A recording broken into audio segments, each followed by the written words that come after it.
Oi, amigos e amigas do canal Vianza TV. Meu nome é Franciorles Vianza e nós estamos aqui para mais uma das nossas transmissões mostrando a arte no ato em que ela é feita. Porque se tem uma coisa que nós gostamos é de mostrar o artista com a mão na massa, é mostrar o artista ali suando, fazendo a sua arte, no momento ali da captação poética dessa arte. Olha só! E o pássaro acabou de concordar comigo, aliás. E tem uma coisa, gente. Hoje nós viemos aqui no Conjunto Roxinol, em Castanhal, para nós conversarmos com um artista dentro da morada da arte dele. Esse aqui é um espaço artístico chamado de Usina Cultural Labor e Arte. E é gerida pelo Kleber Jorge, que hoje é o nosso convidado, é com quem nós vamos bater esse papo.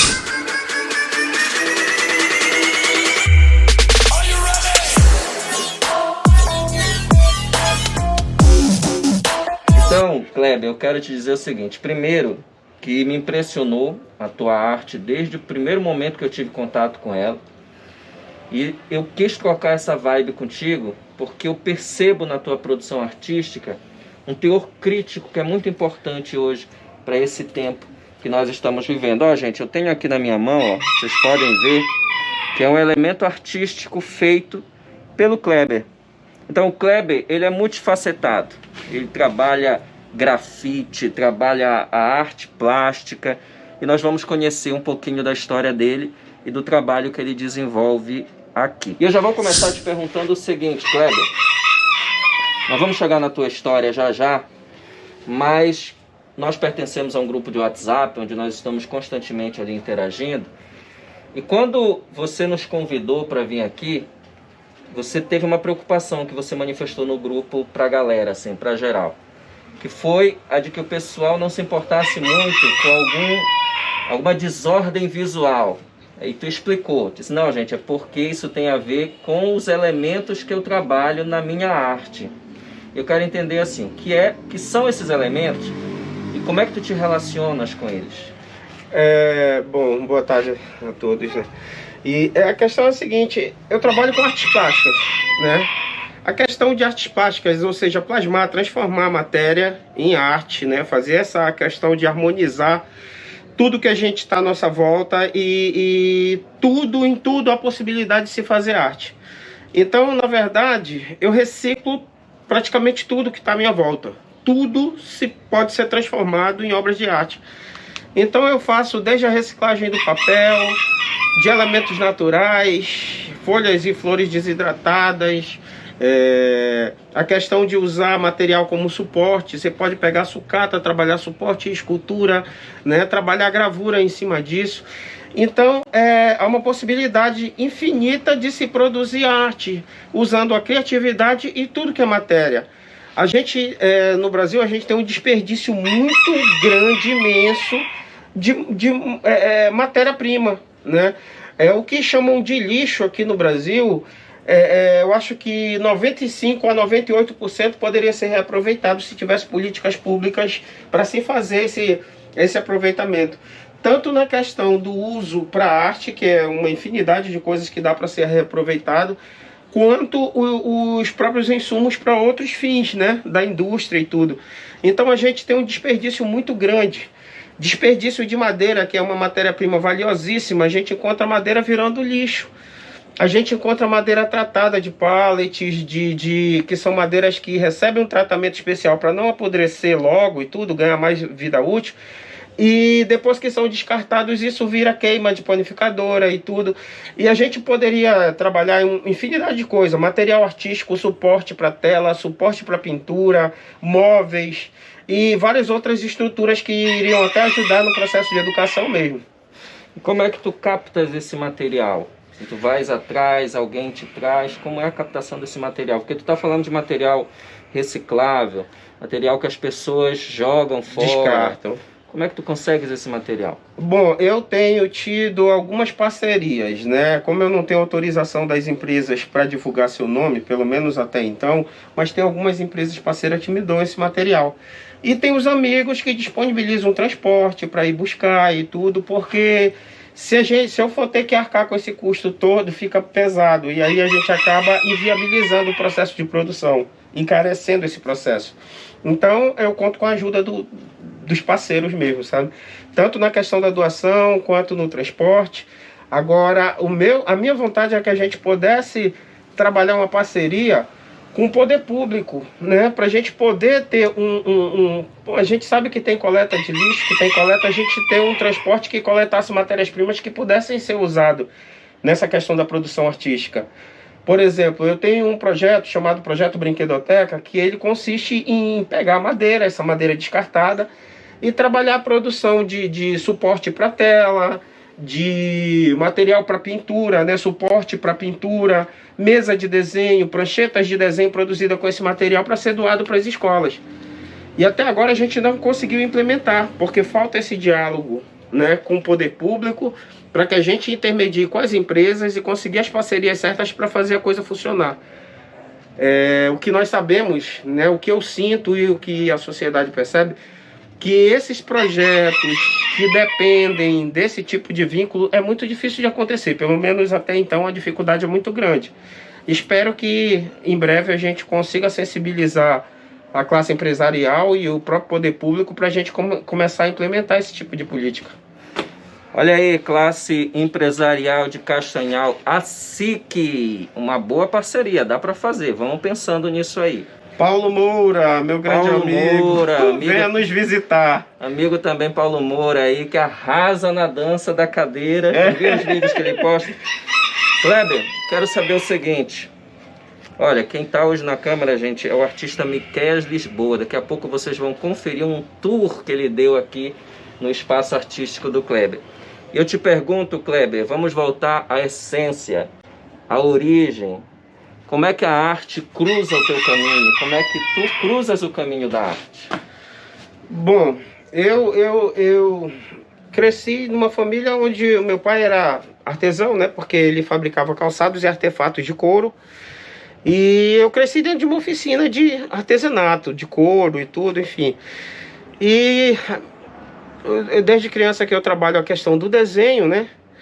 E já migrei por outros segmentos profissionais, né, para tentar ganhar a vida, mas eu sempre volto para a arte. Eu comecei a lecionar desenho e pintura com 19 anos no SESC. Eu tô com 37 ou 47, 47 anos e eu já venho praticando, exercendo arte e educação há cerca de 26 anos, 26, 27 anos mais ou menos. E venho trabalhando a vida toda com arte e trocando informação, porque quem trabalha com arte a gente sabe, né? O artista, que é artista mesmo, ele nunca diz eu sei, eu domino isso, não, porque a gente vive aprendendo o tempo todo, tem que ter a humildade de viver aprendendo. E todo dia eu aprendo uma coisa nova, mesmo com quem tem pouca informação, mas tem um jeito de fazer diferente, de fazer arte diferente, tem alguma coisa que é novidade. Então, esse intercâmbio com outros artistas foi engrandecendo o meu conhecimento, porque eu sou apaixonado por arte e é interessante a gente poder estar se aproximando de quem trabalha com arte e estar trocando informação. Kleber, eu estava olhando aqui, gente, enquanto eu estou conversando com o Kleber, eu já estou olhando aqui por cima do ombro dele e estou vendo o objeto artístico. Olha, dá uma filmada lá, Miquéias, na árvore.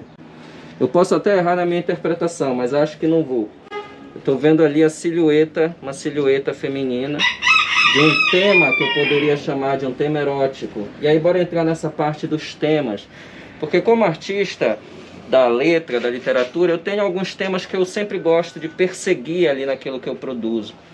Quando a gente fala de Kleber e da produção que tu tens, quais são os temas que são mais repetidos ou aqueles que tu queres transmitir para a sociedade? Eu acho interessante explorar os temas atuais. A gente tem muita coisa, a gente vive um período no Brasil em que a gente percebe que muita coisa deve ser tocada, né? As diversas formas de violência, né? A violência urbana, a violência doméstica, né? O índice de feminicídio que tem crescido muito no país, a questão do combate ao racismo, preconceito e os projetos que visam a questão da igualdade racial. Então são temas assim que a gente tem que tocar. A questão da educação é mais, como é que eu digo, de forma mais democrática.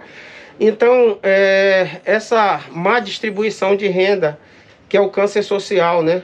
Que a gente vive uma situação em que uma minoria, né, tem a gestão de toda a renda quase do país, enquanto a grande maioria vive quase sem nada. Então, isso gera diversos problemas sociais seríssimos. Então, o que a gente pode fazer, nós artistas, é sensibilizar a sociedade quanto a essas situações que precisam ser combatidas, né?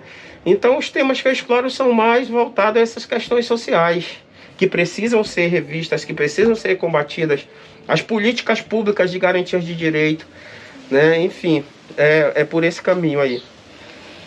Você tocou agora num ponto que é muito delicado hoje na sociedade brasileira, onde nós estamos vendo uma ideologia que procura revisitar alguns temas sociais que já estavam sendo discutidos e amadurecidos ali na marra, mas estavam. O racismo, por exemplo. Quando autoridades federais dizem que o discurso contra o racismo é mimimi de uma classe, o que tu tens a dizer? Eu tenho a dizer que, infelizmente, essas pessoas que propagam esse tipo de informação, elas contribuem para uma alienação social muito grande e para a promoção do racismo. Essas pessoas ajudam a promover o racismo sistemático, né? Porque o que acontece é que a gente tem um país que cresceu à base do trabalho escravo, né? Escravizaram povos aqui. O país desenvolveu em cima da escravidão.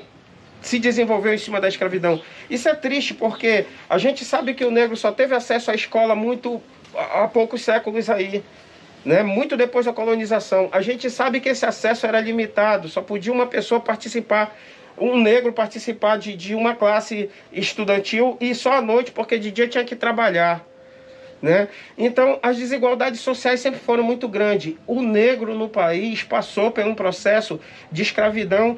Quando foi liberto, a liberdade veio para evitar que houvesse uma reforma agrária no país. Aí o que acontece? A gente tem os negros que ficaram livres, que não tiveram igualdade de acesso à educação, de acesso a condições de trabalho, que foram morar nos subúrbios, enchendo as favelas, sem condição de vida, sem condição de nada. Então, quando há políticas públicas que tentam equilibrar, equacionar essa diferença, essa situação social degradante, aí aparece o pessoal, aquele povo, dizendo que isso é mimimi, que todo mundo é igual, mas nunca foi igual. Nunca foi igual. Nunca. E vai demorar muito a gente ter essa questão de igualdade, porque isso parte da consciência. Enquanto algumas pessoas vão adquirindo uma consciência, outras pessoas vão tentando eliminar isso daí com esse tipo de discurso, né? Olha, vamos falar agora de usina cultural, labor e arte. Eu disse para vocês que hoje o nosso repórter especial, Miqueias Lisboa, fez um tour aqui pela galeria, conversou com o Kleber sobre alguns objetos aí artísticos que estão expostos, e eu quero que vocês acompanhem agora.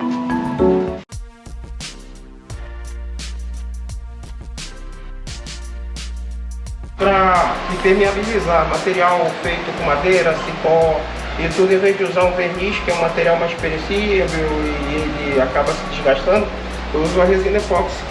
E ele dá uma qualidade muito boa.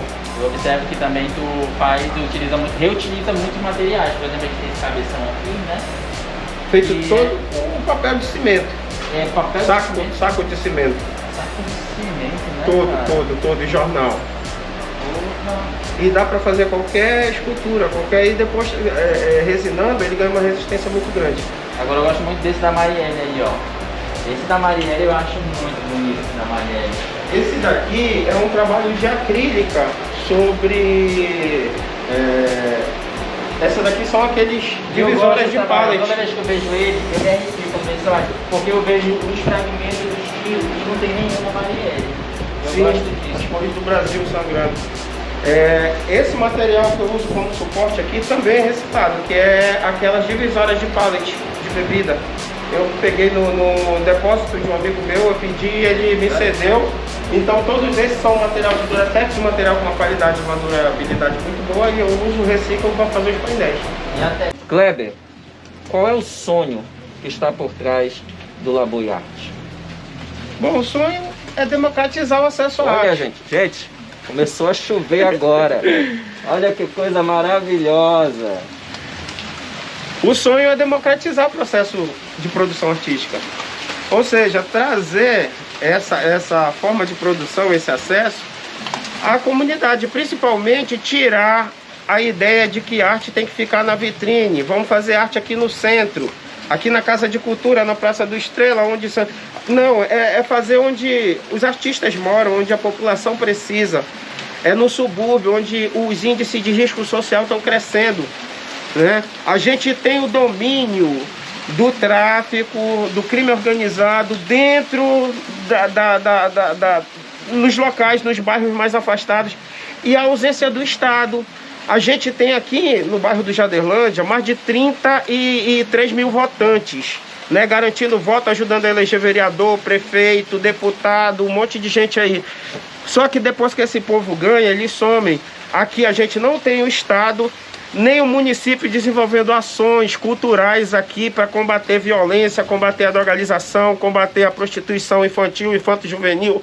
A gente não tem, o Estado é ausente. Então qual é a ideia? A gente poder sentar com esse povo, sensibilizá-los da importância de fazer esses pontos de cultura, que hoje fazem parte do mapa cultural estadual, fazer como ponto de referência para trabalhar essas políticas sociais em parceria com o Estado, que é obrigação deles.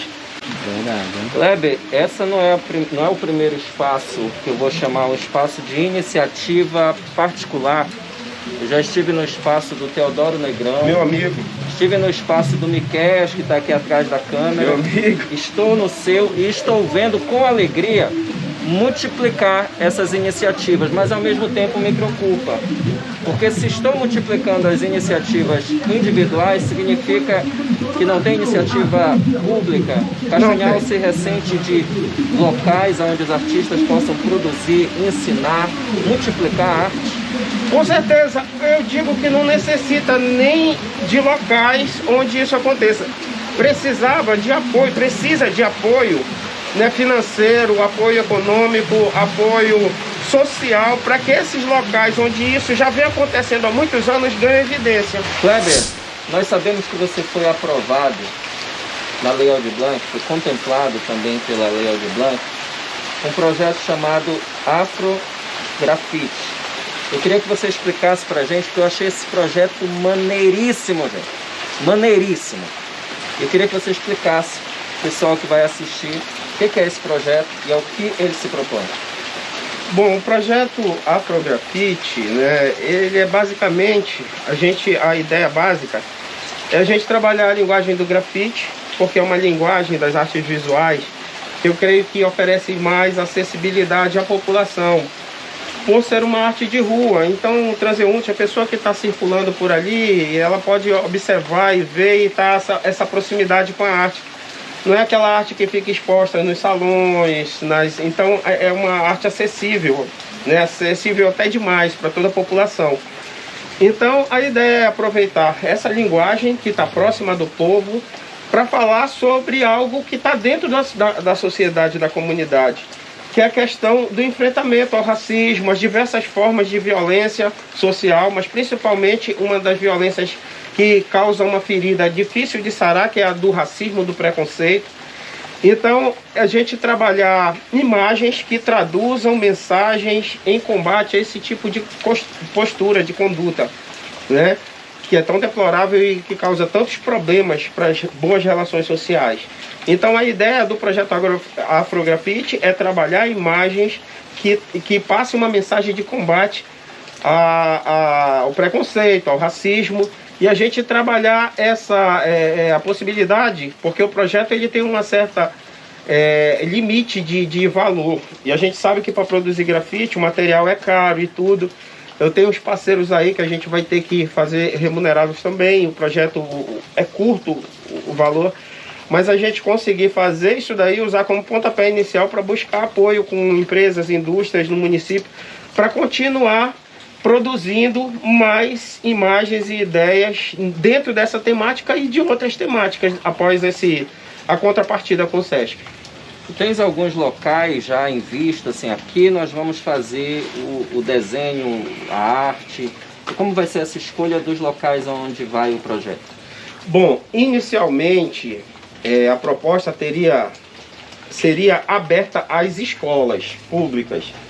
E a gente conversaria com a direção da escola e veria dentro da temática de cada escola o que está sendo, assim, digamos assim, o que precisa ser trabalhado junto ali com aquela escola, a acessibilidade dos professores, o que precisa ser trabalhado com os alunos, enfim. Mas devido à questão da pandemia, a ausência das aulas e essa questão do distanciamento social e as regras de segurança sanitária, nós vamos ter que fazer no formato remoto. Então, a ideia de se trabalhar nas escolas, que seria um processo de oficina também, vai ser adiado. Vamos tentar conseguir patrocínio para dar seguimento depois. Na contrapartida do SESC será promovido um vídeo aula, ensinando as técnicas de grafite, produzindo uma imagem. Essa imagem nós vamos fazer aqui na usina Laboriarte, para mandar para o SESC. E após a gente ter uma redução da cobrança dessas medidas sanitárias tão necessárias para preservar a saúde de todos, aí a gente vai poder estar levando o projeto para as escolas e trabalhando oficinas com os alunos, enfim. Eu vou te fazer uma pergunta agora, Kleber, que talvez nos leve a uma análise, uma discussão quase filosófica sobre a essência da arte do grafite. Porque, assim, a maioria da população entende o grafite, conhece o grafite da grafitagem de rua, daquela que é feita à noite, daquela que é feita até a margem da lei. Não estou questionando se é certo ou não. Sim. Mas é aquela que é feita marginalmente. Não é marginal no sentido de uma pessoa criminosa, mas marginal no sentido de estar à margem. Eu sei. Agora eu te questiono o seguinte: quando essa arte do grafite ela vem a público, ela passa a ser um projeto, não é mais noturno, não é algo feito às escondidas, até com risco para o grafiteiro ter que escalar um prédio. Quando ela passa a ser pública, e eu diria mais, existem alguns projetos que vêm de autoridades políticas que incentivam essa arte do grafite em muros de escolas e tal, esses espaços públicos. Quer dizer, uma arte que ela vem dessa marginalidade, de estar à margem, e passa a ser pública. Como é que tu vês essa relação? Há alguma perda no sentido de que essa marginalidade acaba sendo associada pelo sistema? Eu vou te perguntar mais assim: como brincar com o tigre sem que ele te morda? Isso fica fácil de entender quando a gente compreende o processo. Uma coisa é saber o que é grafite, outra coisa é a pichação, A gente tem, desde eu acho que década de 50, 60, lá fora, aqui para o Brasil chegou mais recente, lá para 80, por aí.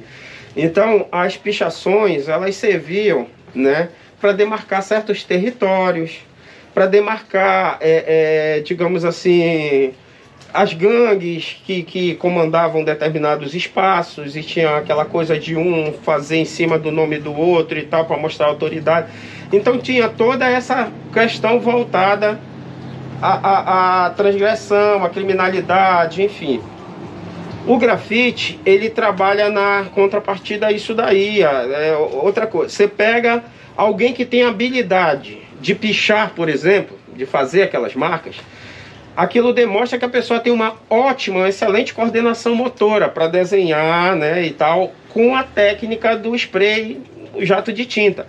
Que isso daí, por mais que a pessoa desenhe, pinte, tudo, ter essa habilidade, ela tem que ser adquirida, tem que ser praticada. E muitas dessas pessoas que pichavam e picham e tudo, elas têm essa habilidade da coordenação motora. Só que é preciso tocar o coração dessas pessoas com a arte. Em vez de você chegar e sujar uma parede, um muro com uma marca que só você ou outra pessoa de outra gangue entende, você trazer uma imagem que todo mundo possa entender. E uma mensagem que vá dar senso de propriedade. Por que nas escolas? Por que no posto médico? Porque, digamos assim, pode ser até no posto policial, poder ter um grafite, um painel com grafite. Por quê? Senso de propriedade, para que a comunidade perceba que aquilo não é do governo e você vai lá e picha com raiva porque está faltando um monte de coisa que o governo está ausente. Não, aquilo é seu, é dinheiro público que foi gasto ali para tratar da saúde das pessoas, para tratar da educação. Então, o grafite ele vai trazer esse senso de propriedade. Aquilo é seu, não é do governo, não é do poder, não é seu, aquilo é seu. E a arte, né, vai ser expressa ali utilizando a habilidade de coordenação motora que você tem para fazer o grafite. Quer dizer, você vai estudar arte, você vai estudar desenho, você vai estudar técnica de pintura, profundidade, tudo, e vai contar uma história naquele mural. Então, além de tirar aquele cidadão do processo de marginalidade e ele se achar importante porque ele está contribuindo para a sociedade com a sua arte, né, vai servir de exemplo para toda uma geração. Porque todos os outros jovens que vão crescendo e vendo aquele tipo de trabalho, ele se espelha naquilo. Ele não vai se espelhar na pichação, ele vai se espelhar na arte. Massa demais esse nosso bate-papo hoje com o Kleber aqui no espaço de produção artística dele, que fica aqui no Rouxinol. É aberto, se alguém quiser vir fazer uma visita, conhecer teu trabalho, pode fazer. Eu posso deixar meu contato disponível para você colocar vai aí. Aparecer aí no vídeo, aqui embaixo, gente. Ó, contacte aqui, você pode marcar aí essa visita e vir conhecer a arte do Kleber. Kleber, muito esclarecedora essa nossa conversa. Estou saindo daqui com uma outra visão, por exemplo, sobre o grafite, essa diferença que tu passou, que é fundamental. Eu tenho certeza que muita gente que está acompanhando aí não entende muito bem essa separação, mas agora já compreendeu. Achei algo muito positivo. Te desejo todo sucesso aqui pro teu espaço, pra tua arte. Continua nessa tua vibe, porque se tem uma coisa que hoje a arte precisa, é de militância. Quando eu falo militância, eu não estou falando do militonto, que não tem nenhum sentido do porquê está lutando. A militância séria é aquela que entende para onde ela está direcionando o alvo artístico dela. E o que nós sentimos aqui desse bate-papo é que tu estás mirando nessa transformação social aí que tanto hoje nós precisamos. Então continua com essa tua vibe. Eu espero que as autoridades, que os empresários que vão assistir esse vídeo também abracem essa ideia para parar com essa história de achar que o artista tem que se virar sozinho em tudo. Isso é uma coisa que eu enfrento na literatura também. O cara tem que se publicar, tem que sair para vender, como se a arte não fosse favorecer os outros, que não apenas o artista. Eu vou te dar um exemplo, você que está me acompanhando aí. Recentemente aí em Belém, pessoal de Belém que está assistindo, fizeram uma estátua para o Rui Barata, uma coisa digna, porque é um dos nossos grandes escritores que nós temos na nossa história. Mas a gente não pode negar que existem muitos interesses quando se faz uma homenagem, principalmente quando vem da parte política. Então, só para vocês entenderem que o artista produz, mas a sociedade se beneficia, e está se beneficiando, Kleber, da tua arte, da tua proposta e da tua vibe. Eu quero te deixar à vontade agora para você passar aí sua consideração final para quem estiver assistindo. A galera é tua. Ah, tá. Obrigado. Eu quero deixar uma mensagem, né? Que o artista castanhalense, a gente tem uma dificuldade muito grande de desenvolver o trabalho artístico, porque, primeiro, a gente tem o poder público, as gerações que vieram aí, sempre trabalharam a arte de forma ilustrativa, ou seja, vão receber o governador, vamos receber aí, chama um artista para fazer uma exposição, chama o artista para fazer uma peça teatral, chama para lançar um livro e tal, porque eles sabem que o pessoal que vem lá de fora admira a arte, né? A gente tem em Belém, em outros estados, políticas públicas que garantem projeto de incentivo fiscal para a cultura, para a arte dentro do município. Então tem a esfera municipal, tem estadual e tem a federal. Aqui os recursos que a gente conseguiu durante essa pandemia foi recurso federal, que veio através da Aldir Blanc e que foi repassado através do estado, né? Nós tivemos essa transição de governo, mas do governo passado até esse governo, nenhuma política pública dentro do município aconteceu para incentivar a arte. Então a gente tem que acabar com essa história da arte ser ilustrativa. Ah, vamos receber, chama um artista ali que a gente vai divulgar o trabalho. Ninguém aqui é amador. A maioria dos artistas aqui em Castanhal está vendendo seu trabalho para fora, porque não consegue desenvolver com plenitude aqui dentro do município. Um exemplo disso, a gente tem prédios públicos que são alugados aí pelo poder público por, entendeu, cifras altíssimas. Mas a gente tem mais de 20 pontos de cultura de locais aí que foram contemplados no governo do estado que não recebe ajuda de custo nem para pagar a luz, né? Então, que tipo de incentivo fiscal à cultura o município está desenvolvendo? Não adianta criar vitrine no centro da cidade, o problema está aqui. A gente precisa trabalhar a arte como a arte deve ser vista, não apenas de forma ilustrativa, mas o seu valor social no combate à violência, no combate à criminalidade, né? Transformando cidadãos e pessoas de bem, realmente. Não é aquela hipotética de bem que sai metendo o bicho aí, não. É gente boa mesmo. Então precisamos da arte como instrumento de transformação. Né, parar com esse negócio de só usar a arte como ilustrativo, porque aí o artista fica marginalizado também. Porque já que a arte não é nada, não serve para nada na cabeça desse povo, né, o fazedor de arte é um ninguém também. E é por isso que a gente precisa sair dessa invisibilização. Tá? Obrigado a todos. E eu espero que essa imagem, essa mensagem, né, chegue a todos o máximo possível, porque a gente precisa de sensibilização social, política e da classe empresarial aqui.